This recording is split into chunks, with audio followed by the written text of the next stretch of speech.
إن الحمد لله نحمده ونستعينه ونستغفره ونعوذ بالله من شرور أنفسنا ومن سيئات أعمالنا من يهده الله فلا مضل له ومن يضلل فلا هادي له وأشهد أن لا إله إلا الله وحده لا شريك له وأشهد أن محمدًا عبده ورسوله اللهم صل على محمد وعلى آل محمد كما صليت على إبراهيم وعلى آل إبراهيم إنك حميد مجيد اللهم بارك على محمد وعلى آل محمد كما باركت على إبراهيم وعلى آل إبراهيم إنك حميد مجيد يا أيها الذين آمنوا اتقوا الله حق تقاته ولا تموتن إلا وأنتم مسلمون أما بعد فإن خير الكلام كلام الله وخير الهدي هدي محمد صلى الله عليه وسلم وشر الأمور محدثاتها وكل محدثة بدعة وكل بدعة ضلالة أعوذ بالله من الشيطان الرجيم سبحان الذي خلق الأزواج كلها مما تنبت الأرض ومن أنفسهم ومما لا يعلمون. സ്നേഹമുള്ള സത്യവിശ്വാസികളെ, സഹോദരങ്ങളെ, അല്ലാഹു സുബ്ഹാനഹു വ തആലയുടെ വിധിവിലക്കുകളും നിയമനിർദ്ദേശങ്ങളും ജീവിതത്തിൻ്റെ എല്ലാ മേഖലകളിലും പരമാവധി കാത്തു സൂക്ഷിച്ചുകൊണ്ട് ഭയഭക്തിയുള്ളവരായി ജീവിക്കുവാൻ സദാ പരിശ്രമിച്ചുകൊണ്ടിരിക്കണേ എന്ന് എന്നെയും നിങ്ങളെ ഓരോരുത്തരെയും ഉത്ബോധിപ്പിക്കുകയാണ്, ഉപദേശിക്കുകയാണ്, ഗൗരവപൂർവം വസിയ്യത്ത് നൽകുകയാണ്. അള്ളാഹുവിൻ്റെ ദീനനുസരിച്ചുകൊണ്ട് ജീവിതാന്ത്യം വരെ ജീവിക്കുവാനും മരണാനന്തരം അള്ളാഹുവിൻ്റെ സുഖലോലുപമായ സ്വർഗത്തിലേക്ക് പ്രവേശനം നൽകപ്പെടുന്ന മഹാന്മാരുടെ കൂട്ടത്തിൽ നമ്മെ ഓരോരുത്തരും ഉൾപ്പെടുവാനും അള്ളാഹു നമ്മയെവരെയും അനുഗ്രഹിക്കുമാറാകട്ടെ. സഹോദരങ്ങളെ, ലോകത്ത് ഏറ്റവും കൂടുതൽ ചർച്ച നടന്നുകൊണ്ടിരിക്കുന്ന ഒരു വിഷയമാണ് സ്ത്രീ സമൂഹത്തിന്റെ അവകാശങ്ങളെയും പദവികളെയും സംബന്ധിച്ചുള്ള പ്രത്യേകമായ ചൂടുപിടിച്ച ചർച്ചകൾ.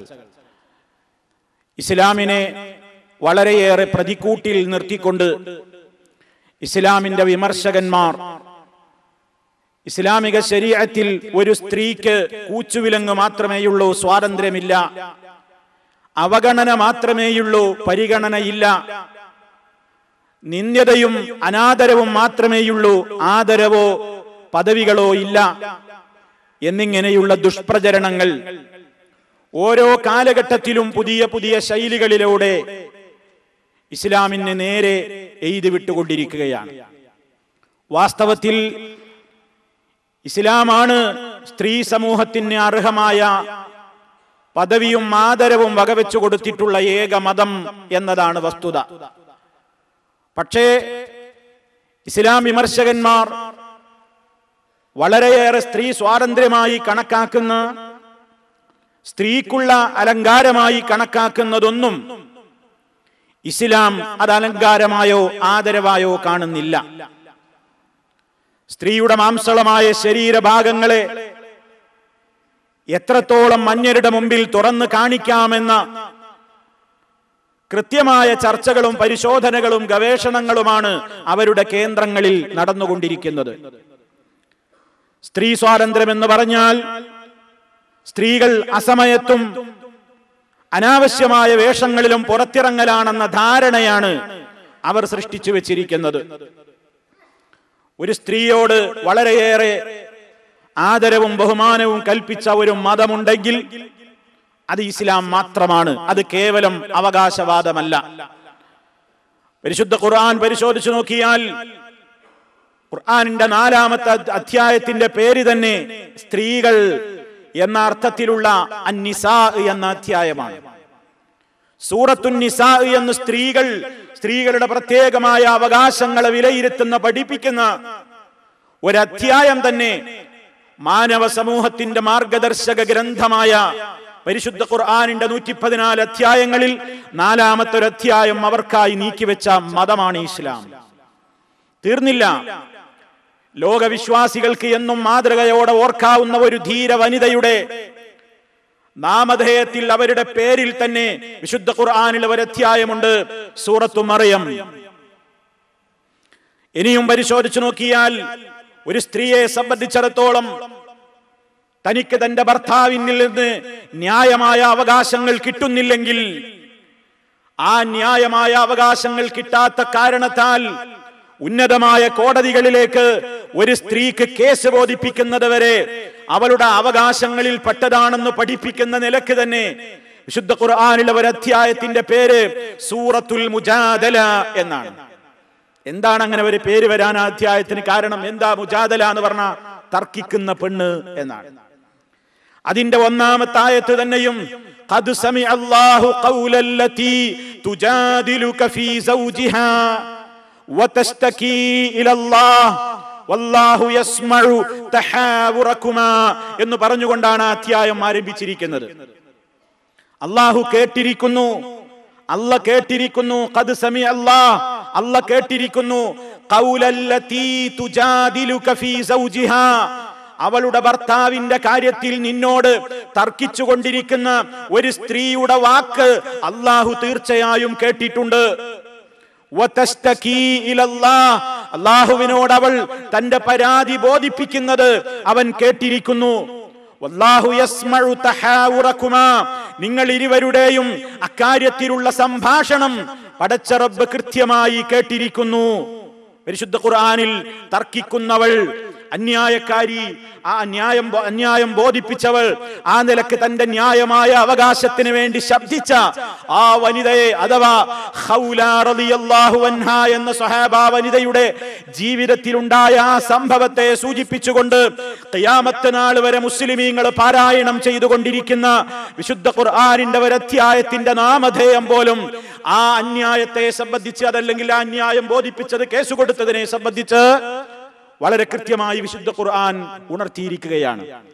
ഇങ്ങനെ സ്ത്രീ സമൂഹത്തിന്റെ മൊത്തത്തിലും എല്ലാ അർത്ഥത്തിലും നിഷേധിക്കപ്പെട്ടിരുന്ന, ന്യായങ്ങൾ തടയപ്പെട്ടിരുന്ന, അവകാശങ്ങൾ ധ്വംസിക്കപ്പെട്ടിരുന്ന ഒരു കാലഘട്ടത്തിൽ സ്ത്രീ എന്ന് പറഞ്ഞാൽ അത് മനുഷ്യ തന്നെയാണോ എന്നുവരെ ചർച്ചകൾ ചെയ്തിരുന്ന ഒരു കാലഘട്ടത്തിൽ, അവൾ പിശാച്ചാണോ അല്ലേ എന്നുവരെ ചർച്ച നടന്നിരുന്ന ഒരു കാലഘട്ടത്തിൽ, അവൾക്ക് സ്വത്ത് കൊടുക്കണോ വേണ്ടേ, തീരെ കൊടുക്കേണ്ടതില്ല എന്ന് ചർച്ച ചെയ്യപ്പെട്ടിരുന്ന ഒരു കാലഘട്ടത്തിൽ, അവളെ ജീവനോടെ, പെണ്ണാണ് ജനിച്ചതെന്നറിഞ്ഞാൽ ജീവനോടെ കുഴിച്ചു മൂടപ്പെട്ടുകൊണ്ട് അവളോട് വളരെയേറെ ക്രൂരമായ സ്വഭാവം നിലനിർത്തിയ ഒരു കാലഘട്ടത്തിൽ കാരുണ്യത്തിന്റെ പ്രവാചകനായ റഹ്മത്തുൽ ലിൽ ആലമീനായി നിയുക്തനായ മഹാനായ റസൂൽ കരീം സ്വല്ലല്ലാഹു അലൈഹി വസല്ലം വന്നുകൊണ്ടാ പറയുന്നത്, സ്ത്രീ എന്ന് പറഞ്ഞാൽ അവൾ എല്ലാ അർത്ഥത്തിലും ആദരിക്കപ്പെടേണ്ടവളാണ്. സൂറത്തുൻ നിസായിലെ 1-ാമത്തെ ആയത്ത് തന്നെയും തുടങ്ങിയത് യാ അയ്യുഹന്നാസു തഖൂ റബ്ബകുമുല്ലദീ ഖലഖകും മിൻ നഫ്സിൻ വാഹിദ വഖലഖ മിൻഹാ സൗജഹാ വബസ്സ മിൻഹുമാ റിജാലൻ കസീറൻ വനിസാഅ. അതെ, സ്ത്രീകൾക്ക് സമൂഹത്തിൽ അവരുടെ ഭാഗധേയം കൃത്യമായി നിലനിർത്തുന്നതിൽ, ഈ സമൂഹത്തിലുള്ള തലമുറകളെ സൃഷ്ടിക്കുന്നതിൽ, ഉൽപ്പാദിപ്പിക്കുന്നതിൽ ഒരു പെണ്ണിന്റെ അനിവാര്യത ആണിനോളം വളരെയേറെ ആവശ്യമായത് തന്നെ എന്ന നിലക്ക് വളരെ കൃത്യമായ അവകാശങ്ങളെ സംബന്ധിച്ച്, അവളുടെ മാഹാത്മ്യത്തെ സംബന്ധിച്ച് എടുത്തു സൂചിപ്പിച്ചുകൊണ്ടാണ് ആ അധ്യായം തുടങ്ങിയത് തന്നെ. അവരവരെ പ്രവർത്തിച്ചതിൽ ആണെന്നോ പെണ്ണെന്നോ ഉള്ള വിവേചനം ഇസ്ലാം കൽപ്പിക്കുന്നില്ല എന്ന് പറഞ്ഞ ഏകമതമാണ് ഇസ്ലാം. ആര് പ്രവർത്തിച്ചാലും അല്ലാഹ് പറയുന്നത് കൂലിയുണ്ട്. പടച്ച റബ്ബ് പറഞ്ഞു, അന്നീ ലാ ഉദീഉ അമല ആമിലിൻ മിൻകും മിൻ ദകരിൻ ഔ ഉൻസാ ബഅ്ദുകും മിൻ ബഅ്ദിൻ. പടച്ച റബ്ബ് പറയാണ്, നിങ്ങളിൽ നിന്ന് കർമ്മങ്ങൾ പ്രവർത്തിച്ചവരാരാവട്ടെ, നിങ്ങളിൽ നിന്ന് സൽക്കർമ്മങ്ങൾ പ്രവർത്തിച്ചവരാരാവട്ടെ, മിൻ ദകരിൻ ഔ ഉൻസാ, ആണെന്നോ പെണ്ണെന്നോ ഉള്ള വിവേചനമില്ല. ആര് സൽക്കർമ്മങ്ങൾ പ്രവർത്തിച്ചാലും അവരുടെ നിങ്ങളിൽ നിന്നുള്ള പ്രവർത്തിച്ചവന്റെ കൂലിയെ, അവന്റെ പ്രവർത്തന ഫലത്തെ നാം ഒരിക്കലും നഷ്ടപ്പെടുത്തുകയില്ല. അല്ലാഹു റബ്ബുൽ ആലമീൻ കൃത്യമായി സന്തോഷ വാർത്ത അറിയിച്ചതാണ്. ഓരോരുത്തർക്കും അവരവർ സമ്പാദിച്ചത് കിട്ടും എന്നാണ് പറഞ്ഞത്. പുരുഷൻ അധ്വാനിച്ചാൽ പുരുഷന് കിട്ടും, പുരുഷൻ കർമ്മം ചെയ്താൽ അവൻ അവന്റെ ഫലം അനുഭവിക്കും. സ്ത്രീയാണെങ്കിലും അങ്ങനെ തന്നെ. ലിർരിജാലി നസീബും മിമ്മാ കസബു മിമ്മക്തസബു ലിർരിജാലി നസീബും മിമ്മക്തസബു വലിന്നിസാഇ നസീബും മിമ്മക്തസബ്ന. പുരുഷന്മാർക്ക് അവർ സമ്പാദിച്ചുണ്ടാക്കിയതിൽ നിന്ന് ഓഹരി ഉണ്ടായിരിക്കും, സ്ത്രീകൾക്ക് അവർ സമ്പാദിച്ചുണ്ടാക്കിയതിൽ നിന്നും ഓഹരി ഉണ്ടായിരിക്കും. അഥവാ പുരുഷന്മാരായാലും സ്ത്രീകളായാലും അവരവർ ചെയ്ത് സമ്പാദിക്കുന്ന കർമ്മങ്ങളും അധ്വാനങ്ങളും അനുസരിച്ചുള്ള നേട്ടങ്ങളും പ്രതിഫലങ്ങളും എല്ലാവർക്കും ലഭിക്കും. ലിംഗവ്യത്യാസം അവിടെ പരിഗണിക്കുന്നതല്ല എന്ന് അല്ലാഹു റബ്ബുൽ ആലമീൻ ആ സമൂഹത്തിൽ വളരെ കൃത്യമായി തന്നെ പഠിപ്പിച്ചു. ഇങ്ങനെ ഏതർത്ഥത്തിൽ പരിശോധിച്ചു നോക്കിയാലും ഒരു സ്ത്രീയെ സംസ്കാര സമ്പന്നയാക്കുന്നതിന്റെ മഹത്വം, ഒരു സ്ത്രീക്ക് അനിവാര്യമായ അറിവ് പകർന്നു കൊടുക്കുന്നതിന്റെ മഹത്വം, നമ്മുടെ നാട്ടിൽ ഒരു കാലഘട്ടത്തിൽ പെണ്ണിന് അക്ഷരവിദ്യ അഭ്യസിക്കുന്നത്, കയ്യെഴുത്ത് പഠിക്കുന്നത് നിഷിദ്ധമാണെന്ന ഫത്വകൾ വരെ കേരളത്തിൽ ഇന്നും ജീവിച്ചിരിപ്പുണ്ട്. സമൂഹം അത് തോട്ടിലെറിഞ്ഞെങ്കിലും, സമൂഹം അത് കുഴിച്ചു മൂടിയെങ്കിലും കേരള ചരിത്രം പരതുന്ന ഒരു ചരിത്ര വിദ്യാർത്ഥിക്ക് നിഷേധിക്കാനാവാത്ത ഒരു പരമസത്യമുണ്ട്. 1930കളിൽ നമ്മുടെ കേരളത്തിൽ പാസാക്കപ്പെട്ട ഒരു മതപണ്ഡിത സംഘടനയുടെ പ്രമേയത്തിൽ വിശദീകരിക്കുന്നത്, സ്ത്രീകൾക്ക് അക്ഷരവിദ്യ പഠിപ്പിക്കുന്നത്, എഴുത്തുവിദ്യ പഠിപ്പിക്കുന്നത് അനഭിലഷണീയവും കറാഹത്തും, ഒരു വേള അത് ഹറാമാവാനേ തരമുള്ളൂ എന്നുവരെ കേരളത്തിൽ പാസാക്കപ്പെട്ട മതപ്രമേയങ്ങളിൽ കാണാം. പക്ഷെ ഇന്നതിന് നിലനിൽപ്പില്ല. അങ്ങനെ ഒരു യുഗം അധികമൊന്നും നീളമില്ലാത്ത നമ്മുടെ കേരളത്തിൽ തന്നെ ഉണ്ടായി എന്ന് സൂചിപ്പിക്കാനാണ് പ്രിയമുള്ളവരെ നിങ്ങളുടെ ശ്രദ്ധയിൽ ഞാനത് കൊണ്ടുവന്നത്. അപ്പോ ഇസ്ലാം എത്രത്തോളം അവരുടെ വിദ്യാഭ്യാസത്തിന്റെ കാര്യത്തിൽ ശ്രദ്ധിച്ചു എന്ന് നമുക്കറിയണ്ടേ. സ്ത്രീകൾക്ക് എത്ര താല്പര്യപൂർവ്വം നബി സല്ലല്ലാഹു അലൈഹി വസല്ലമിനോട് വിദ്യ ഞങ്ങൾക്ക് നുകരണം എന്ന ആഗ്രഹം പ്രകടിപ്പിച്ചു എന്നും നമ്മൾ അറിയണം. എന്നിട്ട് നമ്മുടെ സമൂഹത്തിലെ സ്ത്രീകളെ കുറിച്ച് നമ്മൾ വിലയിരുത്തണം. അന്നത്തെ സ്ത്രീകൾ എവിടെ, ഇന്നത്തെ സ്ത്രീകൾ എവിടെ എന്ന് ചിന്തിക്കണം. നമ്മുടെ ഭാര്യമാരെ കുറിച്ച്, നമ്മുടെ മാതാക്കളെ കുറിച്ച്, നമ്മുടെ പെങ്ങന്മാരെ കുറിച്ച്, നമ്മുടെ പെൺമക്കളെ കുറിച്ച് നാം ആശങ്കാകുലരാകേണ്ടുന്ന ഒരു സംഭവം നോക്കൂ. അവരും നാമും തമ്മിലുള്ള ബന്ധം എത്രത്തോളമുണ്ട് വ്യത്യാസം എന്ന് മനസ്സിലാക്കാൻ നബി സല്ലല്ലാഹു അലൈഹി വസല്ലമിന്റെ അരികിലേക്ക് ഒരു സഹോദരി കടന്നു വരികയാണ്. ആ സഹോദരി അള്ളാഹിന്റെ റസൂലിനെ വിളിക്കുന്നു, യാ റസൂലല്ലാഹ്, അള്ളാഹുവിന്റെ റസൂലേ, ദഹബർ റിജാലു ബിഹദീസിക, നിങ്ങളുടെ ഹദീസുകളൊക്കെ പഠിക്കുന്നത് പുരുഷന്മാരാണ്, അവർക്കാണ് അധികവും ചാൻസ് കിട്ടുന്നത്, അവർക്കാണ് നിങ്ങളുടെ ഹദീസുകൾ പഠിക്കാനൊക്കെ അവസരം കിട്ടുന്നത്. അതുകൊണ്ട് പുരുഷന്മാരാണ് ഹദീസുകളൊക്കെ പഠിച്ചു പോകുന്നത്. ഫജ്അൽ ലനാ മിൻ നഫ്സിക യൗമൻ നഅതീക ഫീഹി തുഅല്ലിമുനാ മിമ്മാ അല്ലമകല്ലാഹ്. അല്ലാഹുവിന്റെ റസൂലേ, ആകയാൽ ഞങ്ങൾക്ക് അങ്ങയോടൊരു അപേക്ഷയുണ്ട്. എന്താണ് ഞങ്ങൾക്കുള്ള അപേക്ഷ? ഞങ്ങൾക്ക് അങ്ങ് ഒരു ദിവസം നിശ്ചയിച്ചു തരണം. ആ ദിവസത്തിൽ ഞങ്ങൾ താങ്കളെ സമീപിച്ചോളാം. ആ ദിവസത്തിൽ അള്ളാഹു താങ്കൾക്ക് പഠിപ്പിച്ചു തന്നിട്ടുള്ള വിജ്ഞാനത്തിന്റെ ആ നിറകുടങ്ങളിൽ നിന്ന് ഞങ്ങൾക്ക് അങ്ങ് പഠിപ്പിച്ചു തരണം. ഞങ്ങൾക്ക് മാത്രമായി ഒരു ക്ലാസ് തരണം, ഞങ്ങൾക്ക് പ്രത്യേകമായി ഉപദേശം തരണം. അതിന് താങ്കൾ ഞങ്ങൾക്കൊരു ദിവസം നിശ്ചയിച്ചു തരണം. പെണ്ണുങ്ങൾ ഇങ്ങോട്ട് വന്ന് ആവശ്യപ്പെടുക. ഇന്നോ സഹോദരി, ഒരു ക്ലാസ് ഉണ്ട്, ഖുർആൻ പഠിപ്പിക്കുന്ന വേദിയുണ്ട്, ഹദീസ് പഠിപ്പിക്കുന്ന വേദിയുണ്ട്, എനിക്കെന്റെ ഇക്കാന്റെ കൂടെ പാർക്കിൽ പോണം, എനിക്കെന്റെ ഇക്കാന്റെ കൂടെ ഉദ്യാനത്തിൽ പോണം, ഷോപ്പിംഗ് മാളിൽ പോണം. ഒരുപാട് തിരക്കുകളും വിസിയും പറഞ്ഞിട്ട് പെണ്ണുങ്ങൾ ഒഴിവാകുന്ന ഒരു കാലഘട്ടം, മതപഠന രംഗത്ത് നിന്ന് മാറി നിൽക്കുന്ന ഒരു കാലഘട്ടം. അത്തരം സഹോദരിമാരോട് ഉത്ബോധനം നൽകുക. സഹോദരി, മുൻഗാമികളായ സ്ത്രീകളല്ല, ആണുങ്ങളുടെ കൂടെ അവർ ക്ലാസ്സിന് വരുന്നുണ്ട്. എന്നാലും അവർക്ക് അവരുടേതായ പ്രത്യേകമായ സംശയങ്ങൾ ചോദിക്കാനും പഠിക്കാനും ഒരു പ്രത്യേക ദിവസം പ്രവാചകനിൽ നിന്ന് നേരിട്ട് കേൾക്കാൻ നിശ്ചയിച്ച് തരണം എന്ന ആവലാതിയും അഭ്യർത്ഥനയുമായി കൊണ്ട് സ്ത്രീ സമൂഹത്തിന്റെ പ്രതിനിധിയായിക്കൊണ്ട് ഒരു സഹാബാവ് നബി സല്ലല്ലാഹു അലൈഹി വസല്ലമിനോട് സംസാരിച്ചപ്പോൾ നബി സല്ലല്ലാഹു അലൈഹി വസല്ലം അവരോട് പറഞ്ഞു, ഇജ്തമിഇന ഫീ യൗമി കദാ വകദാ ഫീ മകാനി കദാ വകദാ. ആയിക്കോട്ടെ സഹോദരിമാരെ, നിങ്ങൾ ഇന്ന ഇന്ന ദിവസങ്ങളൊക്കെ നിങ്ങൾ ഒരുമിച്ച് കൂടിക്കോളൂ, ഇന്ന ഇന്ന സ്ഥലത്ത് നിങ്ങൾ വന്നോളൂ, ഞാൻ അവിടെ എത്താം. ഇന്ന ദിവസം ഇന്ന സ്ഥലത്ത് നിങ്ങൾക്കുള്ള പ്രത്യേകമായ ഉപദേശമായിരിക്കും. ഫജ്തമഇന. അങ്ങനെ ആ സ്ത്രീകൾ പ്രവാചക തിരുമേനിയുടെ നിർദ്ദേശമനുസരിച്ച് റസൂൽ സല്ലല്ലാഹു അലൈഹി വസല്ലം പറഞ്ഞ ദിവസവും സ്ഥലവും നോക്കി അവരൊത്തുകൂടിയപ്പോൾ ഫഅതാഹുന്ന റസൂലുള്ളാഹി സല്ലല്ലാഹു അലൈഹി വസല്ലം, അല്ലാഹുവിന്റെ റസൂൽ സല്ലല്ലാഹു അലൈഹി വസല്ലം അവരുടെ സമീപത്തേക്ക് ചെന്നു. ഫഅല്ലമഹുന്ന മിമ്മാ അല്ലമഹുല്ലാഹ്, അല്ലാഹു പ്രവാചകന് പഠിപ്പിച്ചു കൊടുത്ത വിജ്ഞാന ശേഖരത്തിൽ നിന്ന് ആ സഹോദരിമാർക്ക് നബി സല്ലല്ലാഹു അലൈഹി വസല്ലം പഠിപ്പിച്ചു കൊടുത്തു. ഇമാം ബുഖാരി 6766 നമ്പർ ഹദീസായി സഹീഹുൽ ബുഖാരിയിൽ നമുക്ക് ഈ സംഭവം കാണാം. നമ്മൾ മനസ്സിലാക്കണം, സ്ത്രീ സമൂഹത്തിന്റെ വിദ്യാ താല്പര്യം, അവർക്ക് വിദ്യ പഠിപ്പിച്ചു കൊടുക്കാനുള്ള താല്പര്യം. അവര് നന്നായാൽ ഒരു ഉമ്മയാണ് ഒരു കുഞ്ഞിന്റെ ആദ്യ പാഠശാല, ഒരു ഉമ്മയാണ് ഒരു കുഞ്ഞിന്റെ ആദ്യ മദ്രസ.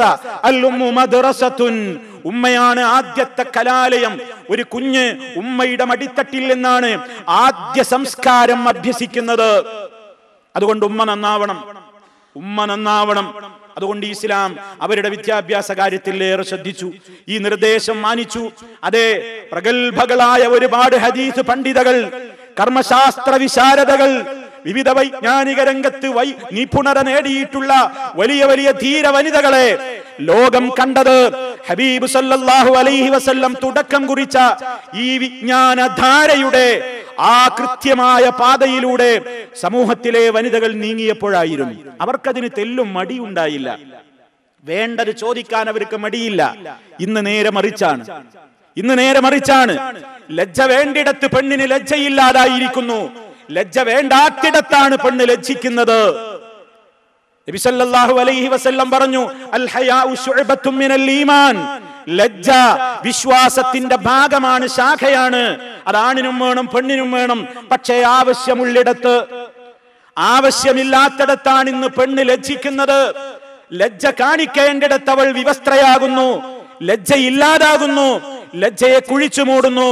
അതേ അവസരത്തിൽ നമ്മുടെ ഉമ്മ, മഹദിയായ ഉമ്മ, മഹാനായ നബി സല്ലല്ലാഹു അലൈഹി വസല്ലമിന്റെ ഭാര്യ ആയിഷ റളിയല്ലാഹു തആല അൻഹ പറയുന്നത് സഹീഹുൽ ബുഖാരിയിൽ നമുക്ക് കാണാം, നിഅമൻ നിസാഉ നിസാഉൽ അൻസാർ, അൻസാരി പെണ്ണുങ്ങൾ എത്ര നല്ല പെണ്ണുങ്ങളാണ്. മദീനയിലെ അൻസാരി പെണ്ണുങ്ങൾ എത്ര നല്ല പെണ്ണുങ്ങളാണ്. എന്താണ് മഹദി അവരെ പുകഴ്ത്താൻ കാരണം? ലം യംനഉഹുന്നൽ ഹയാഉ, ആ സ്ത്രീകളെ ലജ്ജ തടയാറില്ല. അൻയതഫഖഹന ഫിദ്ദീൻ, മതപരമായ കാര്യങ്ങളിൽ വിജ്ഞാനം നേടുന്ന വിഷയത്തിൽ ആ പെണ്ണുങ്ങൾക്ക് ലജ്ജ തടസ്സമാകാറില്ല. അറിവ് പഠിക്കുന്നതിൽ ലജ്ജിക്കേണ്ടതില്ല. അറിവാണ് ആയുധം, ആ ആയുധം ആണിനും പെണ്ണിനും വേണം. അത് നേടുന്നതിൽ പെണ്ണ് ലജ്ജിക്കരുത്. അതുകൊണ്ട് സ്വകാര്യമായ കാര്യങ്ങളെ കുറിച്ച് പോലും സ്ത്രീ സമൂഹം നബി സല്ലല്ലാഹു അലൈഹി വസല്ലമിന്റെ മുമ്പിൽ സംശയ നിവാരണം നടത്തി ജീവിതത്തിൽ ഏറെ സൂക്ഷ്മത കൈവരിച്ചിട്ടുണ്ട് എന്നതാണ് ഇസ്ലാമിക ധീര വനിതകളുടെ ചരിത്രം നമ്മെ അറിയിച്ചിരിക്കുന്നത്. ഇത് നമ്മൾ പകർത്തണം, ഇത് സമൂഹത്തോട് പറയണം. അത്രത്തോളം അവരുടെ കാര്യത്തിൽ ഇസ്ലാം സ്ഥാനം കൊടുത്തു. തീർന്നില്ല. ഒരു സ്ത്രീക്ക് എല്ലാ അർത്ഥത്തിലും ഇസ്ലാം ആദരവാണ് നൽകുന്നത്. ഒരു സ്ത്രീ ഒന്നുകിൽ മാതാവാണ്, മക്കളുടെ മാതാവാണ് ഒരു പെണ്ണ്. ആ മാതാവ് എന്ന പദവിയിൽ ഇരിക്കുമ്പോൾ എത്രത്തോളമാണ് അവരുടെ പദവി? പിതാവിന് കിട്ടുന്നതിനേക്കാൾ 3 ഇരട്ടി പദവി. നബി സല്ലല്ലാഹു അലൈഹി വസല്ലമിനോട് ഒരാൾ വന്ന് ചോദിച്ചില്ലേ, പ്രവാചകരെ, ഏറ്റവും കൂടുതൽ ഞാൻ എന്റെ മാതാപിതാക്കളിൽ എനിക്കേറെ കടമകൾ കൊണ്ട് ഞാൻ അവകാശപ്പെട്ടത്, ബാധ്യതപ്പെട്ടത് ആരോടാണെന്ന ചോദ്യത്തിന് സല്ലല്ലാഹു അലൈഹി വസല്ലമിന്റെ മറുപടി ഉമ്മുക, നിന്റെ ഉമ്മ. പിന്നെ ആരോടാ നബിയെ? ഉമ്മുക, നിന്റെ ഉമ്മ. പിന്നെ ആരോടാ നബിയെ? ഉമ്മുക, നിന്റെ ഉമ്മയോട്. 3 തവണയും പറയുന്നത് ഏറ്റവും നല്ല സഹവാസത്തിന് ഒരു മനുഷ്യൻ കടപ്പെട്ടത് അവന്റെ മാതാവിനോടാണ് എന്ന ഉത്തരമാണ് ഹബീബ് സല്ലല്ലാഹു അലൈഹി വസല്ലം പറയുന്നത്. 4ാമത് പറഞ്ഞു അബൂക, നിന്റെ ഉപ്പയോട്. നിന്റെ ഉപ്പയോട്. ഒരു പെണ്ണ്, ഒരു സ്ത്രീ മാതാവ് എന്ന നിലക്ക് ഏറ്റവും വലിയ പരിഗണന കൊടുത്തു. ഇനി ഒരു സ്ത്രീ ഒന്നുകിൽ ഭാര്യയല്ലേ, ഭാര്യ എന്ന നിലക്ക് പരിശുദ്ധ ഖുർആൻ തന്നെ പറഞ്ഞു വആശിറൂഹുന്ന ബിൽ മഅറൂഫ്, നിങ്ങൾ അവരോട് നല്ല നിലക്ക് വർത്തിക്കണം. ആണുങ്ങളോടുള്ള കൽപ്പനയാണ്. നിങ്ങൾ സ്ത്രീകളോട് നല്ല നിലക്ക് വർത്തിക്കണം. എന്തെങ്കിലും ഒരു നിസ്സാര വെറുപ്പ് തോന്നുമ്പോഴേക്ക് പിടിച്ച് തൊലാക്ക് ചൊല്ലരുത്, ദേഷ്യം പിടിക്കരുത്, ആളുകളുടെ മുമ്പിൽ വെച്ച് ചീത്ത പറയരുത്, മുഖത്തടിക്കരുത്. ഈ നിലക്കൊക്കെയുള്ള നിർദ്ദേശങ്ങൾ പറഞ്ഞു. നിങ്ങൾക്ക് ഒരു സ്വഭാവം വെറുപ്പായി തോന്നുന്നുവോ, നിങ്ങൾക്ക് ഇഷ്ടകരമായ അനേകം സ്വഭാവങ്ങൾ അവരിൽ കണ്ടേക്കാമല്ലോ, അതിന് നിങ്ങൾ മുൻതൂക്കം കൊടുക്കൂ, സഹിക്കൂ, ക്ഷമിക്കൂ എന്നൊക്കെ ഇസ്ലാം പറഞ്ഞു. പളങ്ക് പാത്രങ്ങളെ പോലെയാണ്, വീണാ ഉടഞ്ഞു പോകും, വീഴാതെ നോക്കണം. ചില പ്രകൃതിപരമായ ചാപ്പല്യങ്ങൾ അവർക്കുണ്ട്, അത് കണ്ടറിഞ്ഞ് വർത്തിക്കണം. ഇസ്ലാം പറഞ്ഞു ഇസ്തൗസൂ ബിന്നിസാഇ ഖൈറാ, നിങ്ങൾ സ്ത്രീകളോട് വളരെ നല്ല നിലക്ക് വർത്തിക്കണം, നല്ല നിലക്ക് അവരെ കൊണ്ടു നടക്കണം എന്നാണ് ഇസ്ലാം പറഞ്ഞത്. മാത്രമല്ല ഇസ്ലാം എന്ത് പറഞ്ഞു? ഒരു പെണ്ണിനെ സംബന്ധിച്ചിടത്തോളം ഉത്തരവാദിത്വ ബോധമുണ്ട് നിനക്ക് എന്ന് പഠിപ്പിച്ചു. പെണ്ണ് അവഗണിക്കപ്പെടേണ്ടവളല്ല, അവൾക്ക് വലിയ സ്ഥാനമുണ്ട് ഒരു വീട്ടിൽ. വൽ മർഅതു റാഇയത്തുൻ അലാ ബൈതി ബഅലിഹാ വ വലദിഹി, തന്റെ ഭർത്താവിന്റെ വീട്ടിലെ നായികയാണ് പെണ്ണ്. ആ ഭർത്താവിന്റെ മക്കൾ തന്റെ മക്കളുടെ നായികയാണ് പെണ്ണ്. ഇപ്പൊ വീട്, മക്കൾ, ഇവിടെയൊക്കെയുള്ള ഉത്തരവാദിത്തം പെണ്ണിനുണ്ട്. വഹിയ മസ്ഊലത്തുൻ അൻഹും, അവരെ കുറിച്ചൊക്കെ ഒരു പെണ്ണ് ചോദിക്കപ്പെടും എന്ന് നബി സല്ലല്ലാഹു അലൈഹി വസല്ലം പറഞ്ഞു. ഇനി നോക്കൂ, ഒരു പെണ്ണ്, ഒരു സഹോദരി, ഒരു മകൾ എന്ന നിലക്കും ഏറ്റവും വലിയ പവിത്രതയാണ് ഇസ്ലാം കൊടുത്തത്. ഭാര്യ എന്ന നിലക്ക് പറഞ്ഞില്ലേ, ഒരു പുരുഷന് ആശ്വാസം പകരേണ്ടുന്നത് പെണ്ണാണ്. അതുകൊണ്ടാണ് വിശുദ്ധ ഖുർആൻ കൃത്യമായി പറഞ്ഞത് സൂറത്തുർ റൂമിലൂടെ, വമിൻ ആയാതിഹി അൻ ഖലഖ ലക്കും മിൻ അൻഫുസികും അസ്വാജാ ലിതസ്കുനൂ ഇലൈഹാ വജഅല ബൈനകും മവദ്ദതൻ വറഹ്മ. അല്ലാഹ് നിങ്ങൾക്ക് നിങ്ങളിൽ നിന്ന് തന്നെ ഇണകളെ സൃഷ്ടിച്ചു തന്നു, നിങ്ങൾ അവളിൽ ആശ്വാസം കണ്ടെത്താൻ വേണ്ടി. ഒരു പുരുഷൻ ആശ്വാസം പകരേണ്ടവളാണ് പെണ്ണ്. പരസ്പരം അവർ വസ്ത്രങ്ങളെ പോലെയാണ്. ആ നിലക്കൊരു ഭാര്യയോടുള്ള ഏറ്റവും വലിയ കടമകൾ പറഞ്ഞു. ഒരു പെണ്ണ് എത്രത്തോളം നന്നാവണം എന്ന് പെണ്ണിന്റെ ഉത്തരവാദിത്തത്തെ കുറിച്ച് ഇസ്ലാം പറഞ്ഞു.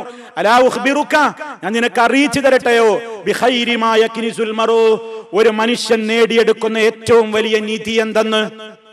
ഒരു പുരുഷന് കിട്ടാവുന്ന ഏറ്റവും വലിയ നിധി എന്താ? ഒരുപാട് പണമുണ്ടാകലാണോ? ഒരുപാട് സൗകര്യങ്ങൾ ഉണ്ടാകലാണോ? ആർഭാടപൂർണമായ ജീവിതത്തിന് വേണ്ട ഐഹിക ജീവിതത്തിലെ എല്ലാവിധത്തിലുള്ള സൗകര്യങ്ങളും ഒത്തുകൂടലാണോ? അല്ല.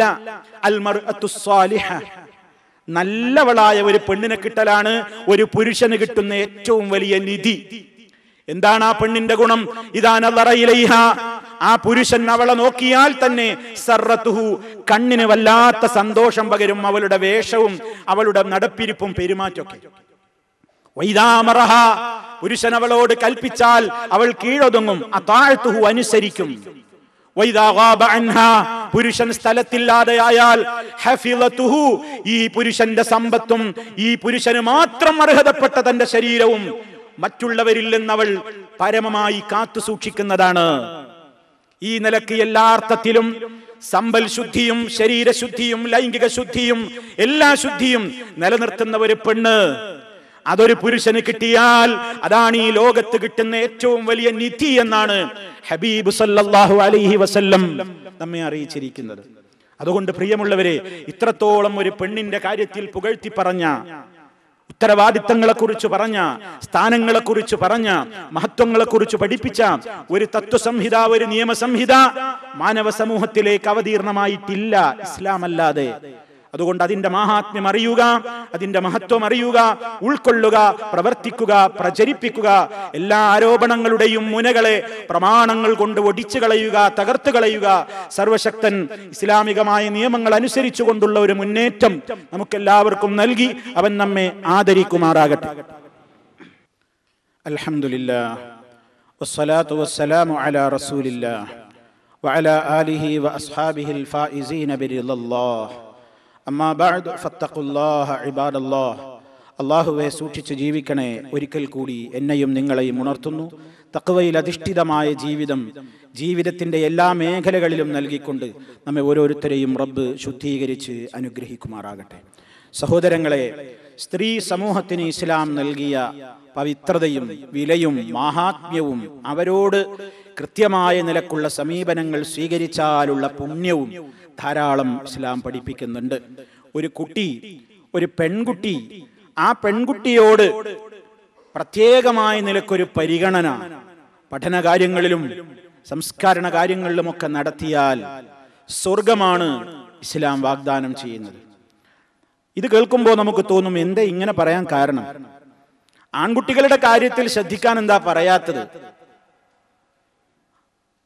പറയേണ്ട ഒരു കാര്യമില്ല. കാരണം ആൺകുട്ടികളുടെ കാര്യം എല്ലാവരും നോക്കും.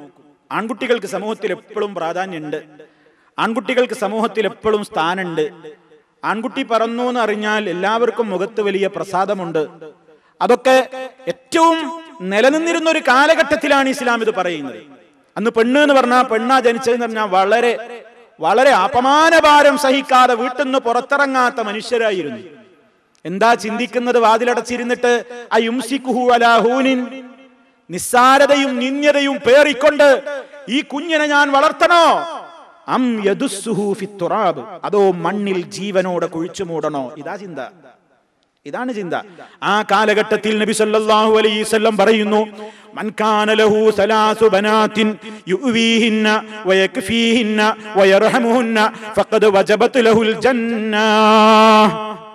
ആർക്കെങ്കിലും 3 പെൺമക്കൾ ഉണ്ടാവുകയും, ഒന്നിലേറെ പെൺമക്കളുണ്ട്, യുവീഹിന്ന, എന്നിട്ട് അവർക്കതാ വേണ്ട രൂപത്തിലുള്ള അഭയം കൊടുക്കുന്നു, വയക്ഫീഹിന്ന, അവർക്ക് ആവശ്യമുള്ളത് മുഴുവനും നൽകിക്കൊണ്ട് അവർക്ക് വേണ്ടതൊക്കെ നൽകി പരിപാലിക്കുന്നു, വയർഹമുഹുന്ന, അവരോട് ഏറ്റവും കൂടുതൽ കരുണയും കാണിക്കുന്നു, ഫഖദ് വജബത് ലഹുൽ ജന്ന, അവന് സ്വർഗം നിർബന്ധമായിരിക്കുന്നു. കണ്ടോ, സ്വർഗമുണ്ട് എന്നാ പറയുന്നത്. എന്താ ഈ 3 പറയാൻ കാരണം? ഒന്നൊക്കെ ആണെങ്കിൽ ആകെയുള്ളൊരു പെണ്ണല്ലേ എന്നുള്ള നിലക്ക് വല്ലാത്തൊരു ഓമനത്വവും സ്നേഹമൊക്കെ ഉണ്ടാവും. 2ഉം 3ഉം ഒക്കെ ആയാൽ കുറച്ച് കുറവാകുന്നു. അതുകൊണ്ട് തന്നെ ഇസ്ലാം അങ്ങനെ പറഞ്ഞത്. ഒന്നിലേറുണ്ട്.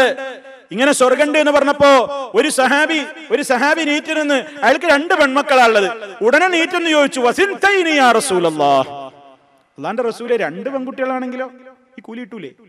2 പെൺമക്കളാണെങ്കിലോ? നബി സല്ലല്ലാഹു അലൈഹി വസല്ലം പറഞ്ഞു, വസിൻതൈനി, 2 പെൺമക്കളാണെങ്കിൽ. അതെ, പ്രവാചകൻ പിന്നെയും പറയുന്നു, മൻ ആല ജാരിയതൈനി ഹത്താ തുദ്രിക ദഖൽതു അനാ വഹുവ ഫിൽ ജന്നതി കഹാതൈൻ.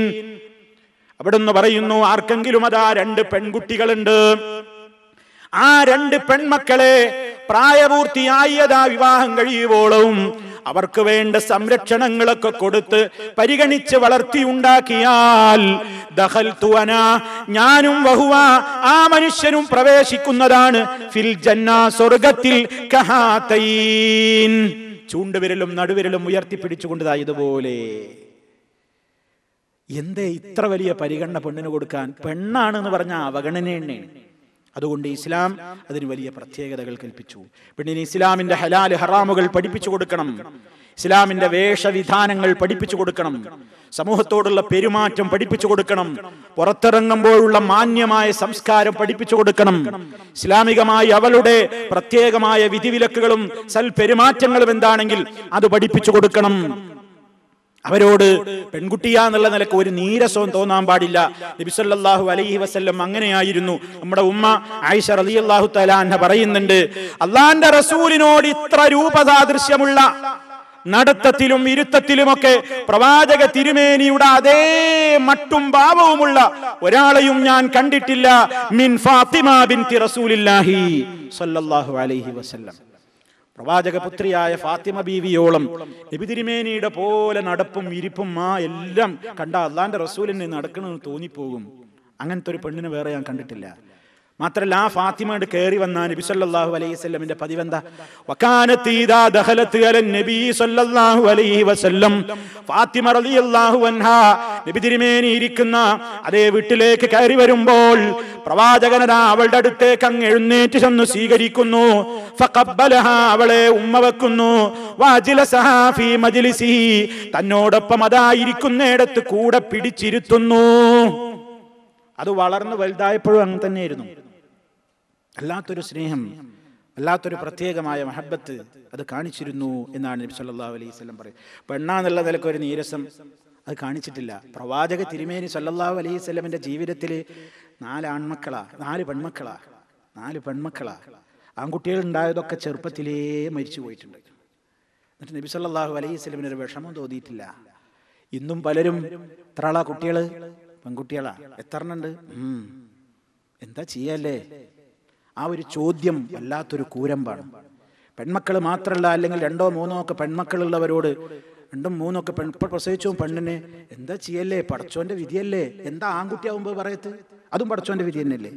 ആ വക സംസാരങ്ങളൊന്നും ഉണ്ടാവരുത്. അതൊക്കെ നമ്മുടെ ഈമാനിനെ തെറിപ്പിക്കും, നമ്മുടെ ഖളാ ഖദറിലുള്ള വിശ്വാസത്തെ ഹനിപ്പിക്കും. ആർക്ക് ആരിലൂടെ എന്ത് ഉപകാരങ്ങളും ഉപദ്രവങ്ങളുമാണ് വരാനിരിക്കുന്നതെന്ന് സർവശക്തനായ അള്ളയാണ് തീരുമാനിക്കുന്നത്. ലില്ലാഹി മുൽക്കുസ് സമാവാതി വൽ അർള് യഖ്ലുഖു മാ യശാ യഹബു ലിമൻ യശാഉ ഇനാസാ വയഹബു ലിമൻ യശാഉ الذുകൂർ ഔ യുസവ്വിജുഹും ദുക്റാനൻ വഇനാസാ വയജ്അലു മൻ യശാഉ അഖീമാ. സൂറത്തു ശൂറയുടെ അവസാന ഭാഗത്തുള്ള പറയുന്നു, ആകാശഭൂമികളുടെ അധികാരം അല്ലാഹുവിനുള്ളതാണ്. അവനാണ് അവനുദ്ദേശിക്കുന്നവരെ സൃഷ്ടിക്കുന്നത്. അവനുദ്ദേശിക്കുന്നവർക്ക് അവൻ ആൺകുട്ടികളെ മാത്രം കൊടുക്കുന്നു, അവനുദ്ദേശിക്കുന്നവർക്ക് അവൻ പെൺമക്കളെ മാത്രം കൊടുക്കുന്നു, അവനുദ്ദേശിക്കുന്ന ചിലർക്ക് അവൻ ആൺ പെണ്ണിടകലർത്തി കൊടുക്കുന്നു, അവനുദ്ദേശിക്കുന്ന ചിലർക്കോ ഒന്നും നൽകാതെയും പരീക്ഷിക്കുന്നു. ഇതൊക്കെ അള്ളാന്റെ തീരുമാനമാണ്.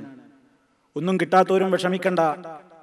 ഒരുപാട് മക്കളെ കിട്ടിയവരും ഒരുപാട് ബുദ്ധിമുട്ട് അനുഭവിക്കുന്നുണ്ട്, കിട്ടാത്തവർക്ക് സുഖമുണ്ട്. അപ്പൊ കിട്ടിയവരും കിട്ടിയവരും അഹങ്കരിക്കണ്ട, കിട്ടാത്തവരും ദുഃഖിക്കണ്ട. അള്ളയാണ് തീരുമാനിക്കുന്നത്. അള്ളാഹ് അവനൊരു വിധി, ഒരു തീരുമാനമൊക്കെ ഉണ്ട്. അതിൽ തൃപ്തിപ്പെടുക. അതിൽ അല്ലാഹു വലിയ സമാധാനവും സന്തോഷവും തരും. അത്തരത്തിൽ നല്ലവരായ ആ നിലക്കുള്ള മക്കൾ മുഖേന സന്തോഷവും സമാധാനവും 2 ലോകത്തും പ്രദാനം ചെയ്യപ്പെടുന്ന ആളുകളുടെ കൂട്ടത്തിൽ അല്ലാഹു നമ്മെ ഉൾപ്പെടുത്തി അനുഗ്രഹിക്കുമാറാകട്ടെ. എല്ലാവിധത്തിലുള്ള പ്രയാസങ്ങളിൽ നിന്നും അല്ലാഹു നമ്മെ രക്ഷപ്പെടുത്തുമാറാകട്ടെ. മാരകമായ രോഗങ്ങളിൽ നിന്ന്, സഹിക്കാനാവാത്ത വേദനകളിൽ നിന്ന്, പരീക്ഷണങ്ങളിൽ നിന്ന് അല്ലാഹു നമ്മെ ഏവരെയും കാത്തു രക്ഷിക്കുമാറാകട്ടെ. ജീവിതത്തിന്റെ ഏത് മേഖലകളിലും ഇസ്ലാമികമായ നിയമങ്ങളെ മുറുകെ പിടിച്ചുകൊണ്ട് ധീരതയോടുകൂടെ മുന്നേറുന്ന നല്ലവരിൽ അല്ലാഹു നമ്മെ ഉൾപ്പെടുത്തി അനുഗ്രഹിക്കുമാറാകട്ടെ. നമ്മളിൽ നിന്ന് മരണപ്പെട്ടു പോയവരുടെ ഖബറിടം അല്ലാഹു സന്തോഷത്തിലാക്കി കൊടുക്കുമാറാകട്ടെ. നമ്മിലെ രോഗികൾക്ക് അല്ലാഹു ശിഫ നൽകുമാറാകട്ടെ. അല്ലാഹുമ്മ ഗ്ഫിർ ലിൽ മുഅ്മിനീന വൽ മുഅ്മിനാത്ത് വൽ മുസ്ലിമീന വൽ മുസ്ലിമാത്ത് അൽ അഹ്യാഇ മിൻഹും വൽ അംവാത്ത് ഇന്നക മുജീബുദ് ദഅവാതി വഖാദിൽ ഹജാത്ത്. അല്ലാഹുമ്മ അഇസ്സൽ ഇസ്ലാമ വൽ മുസ്ലിമീൻ وأذل الشرك والمشركين. اللهم أجرنا وأجر والدينا من النار. اللهم ارحم شيوخ الإمارات الذين انتقلوا إلى رحمتك. اللهم وفق ولاة أمورنا لما تحبه وترضاه. اللهم سدد خطى حاكمنا يا ذا الجلال والإكرام. اللهم أدم على دولة الإمارات الأمن والأمان وعلى سائر بلاد المسلمين. ربنا اغفر لنا ولإخواننا الذين سبقونا بالإيمان ولا تجعل في قلوبنا غلا للذين آمنوا. ربنا إنك رؤوف رحيم. توفنا مسلمين وألحقنا بالصالحين والحمد لله رب العالمين.